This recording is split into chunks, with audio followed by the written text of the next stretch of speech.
Bạnជ្រាបសួរដល់លោកគ្រូអ្នកគ្រូទាំងអស់ថ្ងៃហ្នឹងខ្ញុំធ្វើវីដេអូមួយបង្ហាញពីរបៀបនៃការចូលទៅប្រើប្រាស់ក្នុងកម្មវិធី PLP ត្រាបឋមដើម្បីឲ្យលោកគ្រូអ្នកគ្រូចូលទៅប្រឡងឬក៏ផលិតវត្តមានសិស្សនៅក្នុងប្រចាំខែនីមួយៗក្នុងឆ្នាំវិសាថ្មីនេះដោយសារតែ PLP ចំនួនថ្មីនេះគឺវាផ្លាស់ប្ដូររបៀបនៃការចូលវាដូចមុនបាទអញ្ចឹងខ្ញុំបង្ហាញតែម្ដងទៅរបៀបនៃការចូលប្រើប្រាស់ PLP ចំនួនថ្មីនេះសូមលោកគ្រូអ្នកគ្រូចូលទៅកន្លែងជ្រោមបាទចូលទៅកន្លែងជ្រោមយើងនេះរួចលោកគ្រូអ្នកគ្រូចុចពាក្យថា PLP មកក៏បាន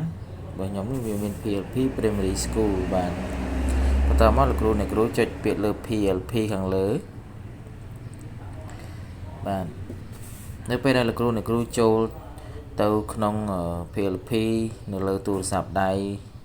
របស់លោកគ្រូអ្នកគ្រូតែងតែឃើញចូលគណនីហើយនឹងឃើញត្រេក3របៀបនេះសម្រាប់ Android ហើយ iOS ខ្ញុំមិនដឹងថាវាលោតបែបណាទេសារខ្ញុំបង្ហាញនេះគឺបង្ហាញទៅលើទូរស័ព្ទ Android អញ្ចឹងលោកគ្រូអ្នកគ្រូចុចទៅលើត្រេក3ហ្នឹងមកបាទនៅខាងស្ដាំដៃនេះលោកគ្រូឃើញវាបង្ហាញថាមុខវិជ្ជាគឺវិក្រិតការវីដេអូប្រើប្រាស់ជាលោកគ្រូយកពាក្យថាសហថ្នាលបាទសហថ្នាលហើយលោកគ្រូយកពាក្យថាថ្នាលបឋម PLP ចំនួនថ្មីខាងលើគេបងអស់ហ្នឹងមកបាទនៅពេលហ្នឹងវានឹងលោតឲ្យរបៀបនេះបាទវានឹងលោតឲ្យហើយប៉ុន្តែនេះសារខ្ញុំមានស្រេចអញ្ចឹងខ្ញុំចាក់ចេញសិនបាទខ្ញុំចាក់ចេញសិនចឹងខ្ញុំចាក់ចេញខ្ញុំចូលម្ដងទៀតនេះបាទអញ្ចឹងនៅពេលដែលលោកគ្រូអ្នកគ្រូចូលមក PLP ចំនួនថ្មីគឺវាចេញផ្ទាំងបែបនេះវាឲ្យយើងចូលគណនីអញ្ចឹងលោកគ្រូអ្នកគ្រូអាចជាមាន QR code ហើយបាទមាន QR code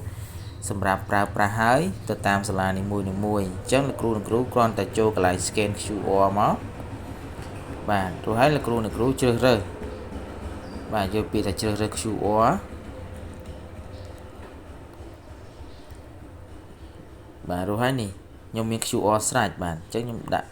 QR ខ្ញុំនឹងមកយកពាក្យថាដាន់បាទ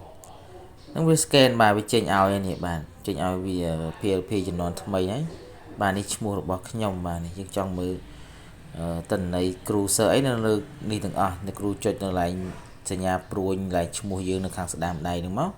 វាមានគណនីខ្ញុំវាមានគ្រប់គ្រងសិស្សបដូរគណនីបដូរថ្នាក់អវត្តមានសិស្សបាទអញ្ចឹងរបៀបនៃការចូលហ្នឹងគឺមានតែប៉ុណ្្នឹងទេដែលខ្ញុំបង្ហាញបាទ